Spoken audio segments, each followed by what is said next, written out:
जय श्री महाकाल। कर्ण पिशाचिनी ने किया घर को बर्बाद, लड़के के जीवन को तहस नहस कर दिया था। जैसा कि आपने पिछले पार्ट में देखा था कि हमने अपनी शक्तियों से जो जानना था वो हमने प्रश्नों के उत्तर प्राप्त हो गए। अब मुझे बताए हुए समय पे जाना था और हम सब सारी तैयारियां करके वहाँ उस लड़के के पास पहुँच गए। तो वो लड़का पता चला कि पहले से ही बिल्कुल एकदम पागल जैसे और हो गया है। और उसके घर जाते ही हम लोग दरवाजे के बाहर ही थे, द्वार पे उसके द्वार से भी बाहर जैसे वो थोड़ा होता है घर के सामने थोड़ा सा चौड़ा हुआ, कोई जाके रुकता है, घर से बाहर ही थे तभी वो गाली देने लगा। उसको पता चल गया कि हटाने के लिए आए हैं। और इसके पहले कई जानकार लोग कई जगह दिखवाए, जिसने जो कहा मुर्गा बकरा सुअर भेड़ा जो जो मांगा, शराब, जिसने जिस गुनिया ने जो कहा, एक वही आप लोग जानते हो कि मरता क्या नहीं करता वाली कहानी थी। जो आए बिल्कुल अपना कहे हम कर देंगे, ऐसे कर देंगे, ये कर देंगे, वो कर देंगे। अब बीच में मन बड़ा वो हो जाता था कि शायद ये कर देंगे, ये कर देंगे, और अंत में सिद्ध होता था कि उनसे वो भी हाथ खड़े कर लेते थे। तो ऐसी उनकी समस्याएं चल रही थी। और जो ये सूर्यनाथ था, इसी ने क्या किया कि जो मंत्र ट्रांसफ़र दिया, तो ज़्यादातर ट्रांसफ़र में लोग क्या करते हैं कि कोई व्यक्ति किसी को मंत्र या कुछ ना दे देते हैं, उसे जपवाते हैं। कभी कभी क्या होता है कि उसके जप से भी उसे कुछ प्राप्त हो जाते हैं, उसके जप से भी उससे प्राप्त हो जाते हैं। और फिर क्या करता है, वो जो ट्रांसफ़र का देने की बात करता है जो बाबा हो, तो वो अपने फिर लंबे चौड़े फिर बताने फिर लग जाता है। और ये लड़के के भी साथ यही हुआ था। और अधिकतर सिद्धि ट्रांसफ़र मैंने सदैव कहा है, मैंने सदैव कहता आया हूँ कि जीवन के प्रत्येक प्रश्न का उत्तर हमारे भीतर निहित होता है, बस अपने अंतर मन में झांकने की आवश्यकता होती है। तो हमने जब वो गाली गलौज दे, मेरे को सुन के बहुत गुस्सा आया कि ऐसा मेरे को गुस्सा आया कि इसको पढ़ो के दो तीन झापड़ पहले। तो फिर मैंने वहाँ से पूछा कि ये कौन गाली दे रहा है। बोले वही है, आज गाली गलौज दे रहा है। मतलब किसको दे रहा है? मैं तो जान रहा था कि हमें ही दे रहा है। बोला किसे दे रहा है? फिर भी मैं पूछने के लिए, बोले आप ही लोगों को आए हो दे रहा है। बोला अच्छा ठीक है, उससे लाओ उसको। और आया, बोला भाग जाए यहाँ से, तू मुझे नहीं हटा सकता, ये नहीं कर सकता, वो नहीं कर सकता। फिर भद्दी भद्दी गालियाँ भी निकालने लगा। मैंने बोला रुक रुक मादर चोद, रुक तेरे को मैं बताता हूँ। तो हम लोगों ने वहाँ उसको बैठाएं और ये मैंने शमशान काली के मंत्र का जप किया और कुछ झोले में से राख निकाले और मंत्र को अभिमंत्रित करके उसी पे दे मारा। जब दे मारा तो थोड़ा सा वो कराह पड़ी, थोड़ा सा चिल्ला रही, जल गई जल गई जल गई जल गई, ऐसे करके बिल्कुल चिल्लाने लगी, क्योंकि वो मंत्र ही जब मैंने जप के उसके ऊपर मारे तो बिल्कुल उसको ताप, तो चिल्लाने लगी जल गई जल गई। मैंने बोला तुझे खा जाऊंगा अगर तू नहीं सुधरी तो। बोला तू खाएगा मुझे। फिर वो हंसने लगी, काफ़ी ठाके मारने लगी, जैसे कोई मतलब मजाक नहीं उड़ाता है वैसे ठाके मारने लगी। मैं समझ गया, मैंने रुक रुक तेरा भी काम करते हैं। तब मैंने अपने एक शिष्य को कहा कि चलो इसको देखो ये कौन सी शक्ति है। अपने एक शिष्य को कहा कि इसको देखो कौन सी शक्ति है और कैसे पकड़ा जाए। तो वो फिर लगी हंसने। तो उसने हंसते हुए कहा कि ये क्या करेगा, तुम कर, तेरे को करना, ये तुम्हारा चेला चप्पड़ ये क्या करेगा, और तुम आगे ही ऐसे ही सिखाने का उसने सब बता दिया। मैं जब से सिखाता हूँ अपने शिष्यों को, एक बात उसने कर्ण पिशाचिनी ने, यक्षिणी ने जो थी वो बहुत सही कही, क्योंकि वो जान गई। कहा कि इन लोगों को क्या सिखा रहा है, तो इन लोगों को लाता है कहीं ऐसी चीज़ों में ताकि इनसे करवाए, तो ताकि ये भी सीख जाए।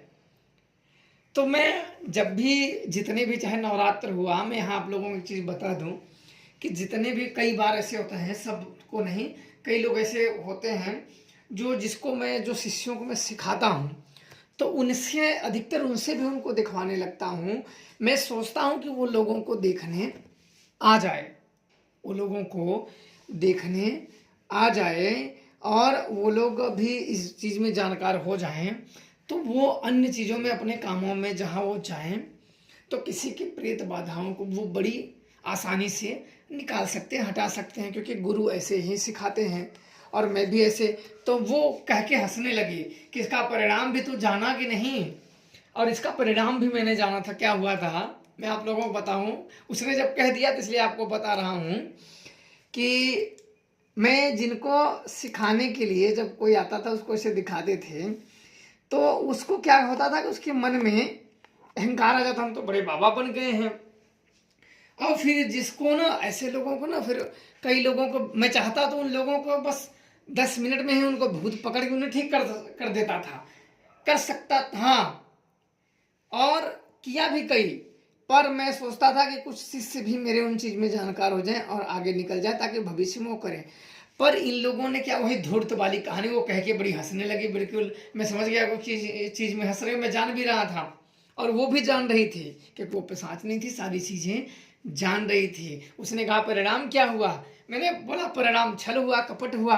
बोला कैसा कपट। मैंने कहा कि जिन लोगों को मैंने सिखाया उन लोगों ने, जिसको मैंने जो मतलब जो मरीज है, जो दुखी व्यक्ति है, उनको सिखाने के लिए फिर क्या हुआ, उन्हीं लोगों ने फिर अपने आप को महान साबित कर लिए ना कि हम तो महान तांत्रिक हैं, महान है। बोला हाँ, फिर क्या हुआ। मैंने कहा कि देखो गुरु तो ज्ञान का महासागर होता है। मैंने उस पिशाचिनी का उत्तर दिया क्योंकि वो जान गई थी कि मैंने जिनको सिखाने का कलयुगी सिखाने का प्रयास करूं, वो बाद में थोड़े से चीज़ों के लिए चंद ही अपने आप को बाबा बन जाए, अपने आप को महान बन जाए और उल्ट पुल्ट बोलने लगे किसी को भी।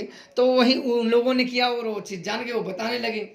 और जब मैंने इस शिष्य को सिखाने के लिए वही किया तब वो बताने लगे कि फिर भी यही कर रहा है और ये भी अभी कुछ समय के बाद ये भी बगेगा, मैं तुम्हें बता दे रही हूँ अभी। तो मैंने उसकी तरफ देखा तो मैंने बोला अच्छा जाओगे। बोला नहीं गुरुजी। बोला जाएगा नहीं। तो उसने सब उसके माँ बाप भाई बहन क्या दिक्कत है, क्यों आया है, क्या करने की तेरी इच्छा है, उसने सब फटाफट फटाफट बता दिया। अब वो फिर लगा रोने और सोचो मैं वहां खड़ा हूँ, मेरे चरणों में नहीं गिरा, उस पिशाचिनी के चरण में जाके गिर गया। फिर उसने कहा कि देख यही होती है श्रद्धा, ये जहां लालच देखते हैं वहां जाके गिर जाते हैं। मैंने कहा कि मैंने करण पिशाचिनी से एक क्षण से मैंने कहा कि गुरु तो ज्ञान का महासागर होता है। इस महासागर में कौन सा शिष्य कण चुनता है और कौन सा मोती, ये तो शिष्य पर भी निर्भर करता है। गुरु जो होता है वो ज्ञान का महासागर होता है। इस महासागर में कौन सा शिष्य कण चुनता है, कंकड़ पत्थर चुनता है और कौन सा शिष्य मोती चुनता है, यह तो स्वयं शिष्य पर निर्भर करता है। क्योंकि अधिकांश व्यक्ति भक्ति पे इसीलिए आश्रित रहते हैं कि वह सांसारिक इच्छाओं की पूर्ति कर सकें, वो लोगों को लूट सकें और अपनी जो इच्छाएं हैं, जो उनकी कामनाएं हैं, जो उनका शौक है, वो पूर्ति कर सकें। अधिकांश यही होते हैं और इनकी भक्ति सांसारिक भौतिक कामनाओं के मार्ग बन के रह जाती है। तब उस पिशाचिनी ने कहा कि मैं चली जाऊंगी, मेरा पूजा देगा, मैं चली जाऊंगी, तू आया है शमशान काली का, तेरे ऊपर कृपा है, मैं चली जाऊंगी। तो मैंने उससे कहा कि भक्तों को, कोई भी भक्त हो, भक्तों को, क्योंकि वो पिशाचिनी थी, सारी चीजें देख लेती थी, सब कुछ बता लेती थी, तो जो मुझे सत्य दिख रहा था मैं वही बात कर सकता हूं क्योंकि उसके सामने नहीं। तो मैंने कहा कि भक्तों को अपने आराध्य का संरक्षण निरंतर प्राप्त रहता है, भले ही उन्हें उसका बोध हो या ना हो। कोई भी भक्त हो, शक्तियों की अगर आराधनाएं करते हो, साधनाएं करते हो, पूजा करते हो, तो उसकी कृपा प्राप्त रहती है, भले ही आपको उस शक्ति का बोध हो या ना हो। और उसने कहा कि यही सत्य, जब मैंने ये कहा बोला हाँ ये बात सत्य है। और मैंने कहा तो मुझे माता के जब शमशान काली को उसने नाम लिया तो मेरे मतलब मन में एक प्रकार के जैसे होता शक्ति का संचार हो जाए। तो मैंने कहा कि संसार में कोई भी ऐसी शक्ति नहीं है जो शमशान काली से उच्च स्थान रखती हो। कोई भी ऐसी संसार की शक्ति नहीं है जो शमशान काली से उच्च स्थान रखती हो। इस शरीर का आहुति शमशान में दे हो जाती है। क्योंकि मैंने जब शमशान काली की आराधना कर रहा था तो मैं एक दिन ध्यान में करते करते अचानक जैसे शरीर से मैं अलग हो गया और मैं अपने शरीर को देख पा रहा था। और उस समय मुझे यह ज्ञात हुआ कि शमशान काली, जो शमशान की जितने भी शरीर हैं, जितने भी आदमी मनुष्य हैं, शमशान कब्रिस्तान इनका अंत हो जाना है और वहां से इनका शुरू होता है। सब उनके गुलाम हैं। बाहर में आप कितने भी पूजित कर लो, अधिकांश आप अगर नोटिस करो तो अधिकांश लोग भूत ही पूजते हैं, उनको देवता मान के। भूत ही आप देवता मानने लगो, भूत ही देवता है।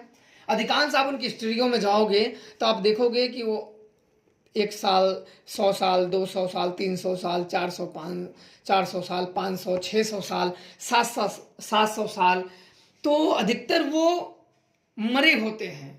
कुछ भगवान के अवतार होते हैं, वो ईश्वर रूप में, कुछ तो इंसान होते हैं, मरने के बाद उन्हें देवता रूप में पूजते हैं और दूसरों को भी वो पुजवाते रहते हैं। तो इनको एक बहुत ऊंचा नाम दे दिया जाता है। यदि शमशान काली जो मैंने वो देख लिया, मैंने अपने जीवन में अष्टभैरव के भी मंत्र जप किए और शमशान काली के जपे, हनुमान जी की, काल भैरव की, कई वीरों के मैंने पूजा की, पहलवान, कई मैंने मसानों को सिद्ध किया। पर शमशान काली का जो ज्ञान हुआ, एक प्रकार से मैं सदैव शोधकर्ता में भी रहता था कि मतलब कोई भी शक्ति को शोध करो, ऐसे मतलब आंख मूंद के भरोसा मत कर लो। जो शमशान काली का मुझे जब पता चला तो जो इनकी कृपा से वंचित हो जाए वो संसार का सबसे अभागा व्यक्ति है। कालियों में जो पावन है, शमशान काली अति विशिष्ट स्थान रखती है। इस शरीर का आहुति जब मैंने वहां उस समय मैंने देखा, जब शरीर से बाहर निकल गया कुछ समय के लिए, तो सारी लोग जो लाशों की आहुतियां दे रही थी, वो एक बहुत भयानक काली औरत खड़ी हुई और उन चीजों का भक्षण कर रहे हैं। जैसे हम अग्नि में हवन देते हैं, स्वाहा स्वाहा, तो ऐसे इस शरीर की आहुति। तब मैंने जाना कि संसार में शमशान काली से उत्तम शक्ति कोई नहीं है और जो इनको ना समझ पाए वो संसार का सबसे अभागा व्यक्ति है। तब मैंने अपने शिष्यों को सदैव यही कहा है कि तुम शमशान काली की पूजा करो, शमशान काली की आराधना करो। शमशान काली को कोई रोक नहीं सकता, कोई बंधन में नहीं ढाल सके। बंधन की तो बात ही छोड़ दो, बंधन शब्द से ही अगर उन तक पहुंच गई ना तो तुम्हारा ही प्राण का बंधन हो जाएगा, अपने साथ ही चली जाए, लेके जाएंगे। इंसान क्या कर सकता है? इंसान तो एक बुखार को बंधन नहीं कर सकता, बड़ी बड़ी महाशक्तियों को क्या कर सकता है। तब मैंने उस पिशाचिनी से इन चीजों को कहा। मैंने बोला कि आप इसे छोड़ोगे कि नहीं? बोले कि तुम मुझे देना चाहो तो जिसने मुझे जो इसका गुरु था उसके पास मुझे दे दो, ले चलो। मैंने बोला अच्छा ठीक है। तो मैंने उससे पूछा कि इसका गुरु कहाँ है? उसने कहा कि अष्टभुजा के नीचे, विंध्यवासिनी के आगे अष्टभुजा के नीचे तारा पीठ शमशान में है, अभी वो हवन करने की तैयारी में है। मैंने बोला अच्छा ठीक है, मैं वहीं मिलता हूँ। मैंने उनसे कहा कि चलो वहाँ, तो उनके पास गाड़ी थी। फटाफट हम लोग 8-9 लोग गाड़ी में बैठे और वहाँ हम लोग निकल गए वहाँ से। अब 1 घंटे में लगभग हम सब वहाँ पहुँच गए। वहाँ पहुँचे तो उसका नाम जो था रोहित, जो अपने आप को सूर्यनाथ अघोरी रख दिया था। लूटने का लोगों का बड़ा अच्छा तरीका होता है कि अपने आप को अघोरी, ये सिर्फ एक अघोर जो होता है कलयुग में क्या करते हैं, अपनी इच्छाओं की पूर्ति के लिए अघोर जो है भगवान का शिव रूप है, वो भी नाम बदनाम करने के लिए लगे रहते हैं। मैं देखो हमारे जो गुरुदेव थे बिल्कुल अघोर में दिए, लेकिन मैं अघोरियों का ज्यादा इसलिए नहीं करता, कभी हमारे कर्म में दोष हो जाता है, कभी हम ना चाहते हुए भी कोई दोष कर बैठते हैं, या हमें क्या होता है कि उस समय ऐसा लगता है कि ये सही है और बाद में वो गलत निकल जाता है। तो इसलिए उन चीजों को बदनाम नहीं किया जाता है। अब वहाँ हम सब पहुँचे तो एक बहुत ही, मैंने एक व्यक्ति को देखा, रंग सांवला था, बाल वोल नहीं थे, बिल्कुल बाल छोटे छोटे थे, काला सा टीका हुआ था, काला सा टीका उसने लगा रखा था बिल्कुल। वो हाइट तो ज़्यादा नहीं, लगभग 5.5 फुट रही होगी, और लाद बाहर निकली हुई और मोटा सा बिल्कुल, हाथों में रुद्राक्ष की मालाएं लपेटे हुए एकदम कलाइयों में, जहाँ लोग घड़ियां पहनते, दोनों हाथों में रुद्राक्ष की माला मोटे मोटे पहने हुए थे और गले में माला पहना हुआ था और काला सा टीका, बिल्कुल मोटा सा, हल्की हल्की दाढ़ियाँ थी। लगभग 35 से 40 साल उम्र रही होगी। उसने अपना नाम सूर्यनाथ अघोरी। तो मैंने उससे पूछा कि भाई सूर्यनाथ अघोरी कौन है? तो बोले कि उसी का कोई शिष्य था, कुछ सामान लेने के लिए आया था। तो उसका वेशभूषा देख के, काले कपड़े पहन रखे थे, तो मैं सोचा कि ये भी कोई उसका चीलम होगा, उसमें जो सही उसके पाखंड में ये सहयोग कर रहा है, या शक्तियों के लालच में, जैसे ये संजय फंस गया है ट्रांसफर के चक्कर में, वैसे इन लोग भी उसी के आए होंगे। लालच इसने दिया होगा, फेंका होगा, लालच दिया होगा कि ये मिल जाएगा, वो मिल जाएगा, ये मिल जाएगा, उसने लालच दिया होगा। और ये बेचारे उस लालच के कारण, निर्बुद्धि लोग लालच के कारण ऐसे लोगों के चक्करों में फंस जाते हैं और शक्तियों का नया नया दिखाते रहते हैं। मैं जान गया कि ये किसी न किसी लालच में फंस गया होगा बेचारा, अब इसके पीछे ये शमशान में दौड़ रहा है। तो मैंने उससे कहा कि तुम यहाँ क्यों करने आए हो? वो बोला कि साधना करने आए हैं। मैं, तुम्हें और कोई साधना नहीं मिली? बोला नहीं, हमारे गुरुजी आपको दे देंगे। मैंने बोला अच्छा ठीक है। मैं बोला अब मुझे पता था ये गुरु लोग क्या करते हैं, पहले आपको बढ़िया से बना देंगे, हाँ गुरु में श्रद्धा रहो, ये रखो, वो रखो, वो रखो, खुद ये करें ना करें लेकिन तुम्हें जरूर बता देंगे।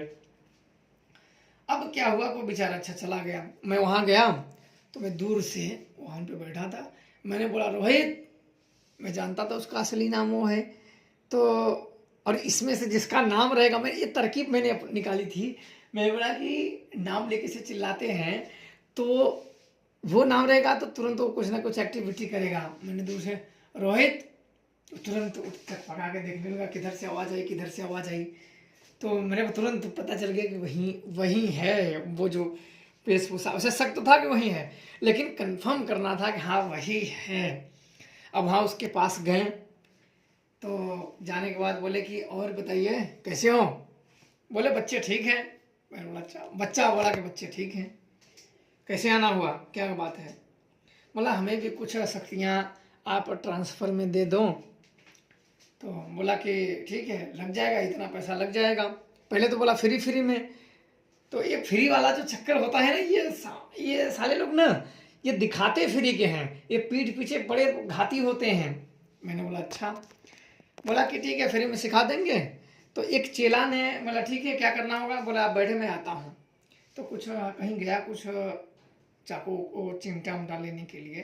तो एक ने बोला कि 21,000 लगेगा। उसका कोई वो चेला, मैंने बोला देखो साले हरामजादे धूर्त का। बोला ठीक है। आया, बैठा, बोला हाँ क्या कहाँ के हो? मैं यहीं का हूँ। बोले अच्छा, तो आपको कौन सी शक्तियाँ चाहिए? मैंने बोला कर्ण पिशाचनी यक्षिणी चाहिए। बोले अच्छा, मिल जाएगी, रुक जाओ। मैंने बोला कि अगर किसी को लग गई हो तो? बोले वो भी हो जाएगा। मैंने बोला कि संजय को जानते हो? बोला कौन संजय? मैंने बोला कि जिसे आपने यक्षिणी दी थी। बोला नहीं, मैं कोई संजय वंजय को नहीं जानता। मैंने बोला ठीक है, उसको बुलवाता हूँ, जान जाओगे आप। अब इसके बाद उसको टांग के, अब 4 लोग, एक आदमी एक हाथ, दूसरे हाथ वो बिल्कुल छटपटाता, जैसे किसी को मारते नहीं तो डबरी 4 लोग पकड़ के उठा के फेंक देते, वैसे उसको चिल्लाता मादर चोट छोड़। उसने वो भी गाली दे रहा था जिसके ऊपर लगी थी, वो भी इसको पकड़ के लेगा। बोली तो वो बिल्कुल हक्का बक्का देख रहा है। मैंने बोला इसका निकालो या लो। तो बोला कि मैंने नहीं दिया था। तो मैंने बोला बोल देवी कौन दिया था? बोला तूने नहीं कराया था। मैंने इसको खींच लो। और उसे खींचने का भी उसने तो दिया, उसके पास खुद नहीं था। वो तो बिल्कुल पूरा खोखला था। बस उसकी मतलब उसने क्या था कि अपने सूर्यनाथ अघोरी जोड़ लिया था और अपनी वेशभूषा बदल दी थी, बाकी अंदर से था वो खोखला है। मैंने बोला इसे हटाओ नहीं तो फिर इधर ही आपका हाथ पैर तोड़ेंगे। तो और उसके शिष्य लोग बोले ऐसे कैसे बोल रहे हो? तो और हमारे शिष्य गए थे 4-5 लोग, बोले इधर ही बैठे रहो नहीं तो हाथ पैर तोड़ देंगे, तोड़ के इसी गंगा जी में तुम्हें फेंक के और सिद्धि करवा देंगे, तुम्हें ही ट्रांसफ़र कर देंगे किसी को। तो अच्छा शांत होकर बैठ गए। बोले इसको हटाओ। तो काफ़ी ने हाथ पैर जोड़ा, वो हंसे जा रही थी, हट ही नहीं रही थी, क्योंकि उसने दिया ही नहीं था। तब मैंने उससे प्रार्थना की कि देवी अब इसे छोड़ दो, तुम इतनी महान शक्ति, उसको मार के क्या करोगी। मैंने बड़ा उससे विनती की, मैंने बड़ा प्रेम से काम निकल जाए तो ठीक है। उसने काफ़ी मेरे को कहा था तुम शमशान काली के उपासक हो, तुम्हारे ऊपर कृपा है, तो मैंने बड़ा शायद काम बन जाए। तो मैंने कहा कि माता काली की ही आज्ञा मान लो, इसे छोड़ दो बेचारे को, जो इससे गलतियां हुआ अब ये दोबारा ऐसा नहीं करेगा। उसकी माँ तो दूर, उसकी माँ को दूर ही बिठा दिया कि ये रो रो के ना फिर डिस्टर्ब करते थे। माताएं लोग क्या करती हैं ना, अपने बच्चों के लिए काफ़ी परेशान रहती हैं, तो दूर ही बिठा दिए थे। तो काफ़ी मन्नत करने के बाद उसने मांगा था एक बकरा और एक भेड़ा, 4 किलो भेड़े का कलेजा। उस करण पिशाचिनी यक्षिणी ने 4 किलो भेड़े का कलेजा, 4 खरगोश और 1 शाही का मांस मांगा था, और 4 मटके शराब और 1 छिपकली। इतना उसने मांगा मुझसे। अब छिपकली, मैं बोला अरे यार ये सब तो ठीक था, अब छिपकली कहाँ दीवाल ढूंढोगे। तो उसने इतना मांगा, सब कुछ खरीद, जो वैसे मिला वैसे जो खरीद के मिला सब खरीद के मैंने कहा कि फटाफट लाइए आज ही सब। तो भेड़ा बकरा जो जितने के जानते हो ना, अचानक में बहुत महंगे। उसने जितना मांगा मैंने फटाफट उसको दिए। 4 मटके शराब, देसी शराब मंगवाए, 4 मटके भरे। और भरने के बाद उसने जब प्रसन्नतापूर्वक आए, उसमें हम लोगों को पूरी शाम हो गया। मैं वही रहा, 3-4 लोग और मेरे शिष्य रहे, और लोग सामान के लिए चले गए। कहीं फ़ोन करके रिश्तेदारियों लोगों को फटाफट सारी सामग्रियों को मंगाने के बाद उसी शमशान में उसको सारी बलियां उसने लिया। कई लोगों को ना, खरगोशों को तो उसने पटक के मार डाला। मेरे को तो देख के मेरा मन खराब हो गया, करीब बाप रे, तो बड़ी कसाई शक्ति है भैया। तो उसने सब कुछ लिए, बड़ा प्रसन्नता से खून पी गई वो, तो उन चीज़ों के खून पी गई, शराब पीने लगी। और पीने के बाद बोले कि कई 1000 वर्षों से मैं भूखी थी, आज मुझे मिला। तो उसने मुझे जाते जाते वचन दिया कि जब तुम बुलाओगे मैं आऊँगी। जाते जाते उसने कहा कि बोला ठीक है, तुम्हें जब मैं बुलाऊँ आना, तुम्हारी मर्जी। ऐसा तो नहीं बुलाऊँगा तो नहीं आओगे? बोले नहीं आऊँगे। और मैंने कहा कि अच्छा सही बताना देवी, इसने तुम्हें सिद्ध किया है? और वो भी था वहाँ।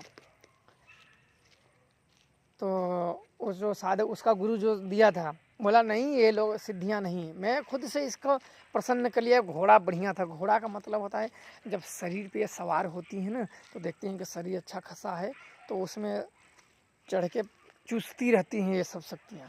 बोले अच्छा खासा था, मुझे जमा, मैंने पकड़ लिया। बोले अब कहाँ रहोगे? बोला मैं अपने स्थान पर उसी शमशान में चली जाऊँगी। तो इसके बाद सब उसने लिया, मटके शराब सारी चीज़ उसमें लिया। लेने के बाद फिर जयकारा उसने शमशान काली का लगाया, फिर वो चली गई। जयकारा लगा कि लड़का एक तरफ गिरा और बेहोश हो गया। तो अब छिपकली समझो कि झाड़ू से मार के अधमरा लेके आए थे पकड़ के। छिपकली वाली कहानी बड़ी थी। मैंने कहा कि भाई अब देखो छिपकली लाना मत भूलना। 3-4 बार मैंने कहा कि देखो छिपकली लाना मत भूलना। तो उसको झाड़ू मार के अधमरी सी छिपकली लाए थे कि डब्बे में बंद करके, उसमें थोड़ा सा होल कर दिए थे कि मरे ना। उसको मैं बोला अरे भाई इसको कौन काटेगा, कहीं काटवा खुद को ना काट ले। उसी को दे दिया। मैंने बोला लो पकड़ लो। उसने क्या किया, डब्बे खोल के खुद से ही पकड़ के मुड़ी मसक के वो खा गई। उसके ऊपर जिस लड़के के ऊपर सवार थी वो खा गई। फिर एक तरफ वो गिरी, बेहोश हो गई। मैंने देखो उसको पानी में डालो, तो एक मेरा शिष्य उठा, पानी में डाला माता का नाम लेके। फिर थोड़ा देर के बाद उठा और हम लोगों को आगे देख के बिल्कुल चौंक गया। उसे पता नहीं कि ये हम लोग कौन हैं। फिर उसकी माँ को हमने बुलवाया कि उसको बुलाओ, क्योंकि ये डर गया कि हम कहाँ आ गए हैं। उसकी माँ आई तो थोड़ा शांत हुआ, और हम लोगों को किसी को पहचान ही नहीं रहा था। बोला माता मैं यहाँ कैसे? बोला बस यहीं मैंने कहा यहीं बस घूमने टहलने आए थे, तुम दर्शन करने आए थे, सो गए। मैं इतना कह के वहाँ से उठा, उन लोगों ने गए, फिर सब कुछ अपने अपने घर चले गए। आज हो गया 2 महीने, ये समय हो गया 2 महीने।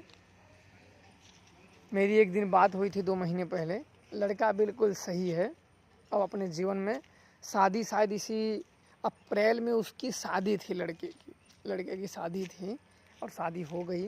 मेरे को बुलाए थे लेकिन किन्हीं कारणों से मैं जा नहीं पाया। और आज उस पिशाचिनी की वजह से उसका घर बर्बाद होता था, जीवन बर्बाद हो जाता, और मरने के बाद पिशाचिनी आत्माओं को अपने लोक ले जाती है।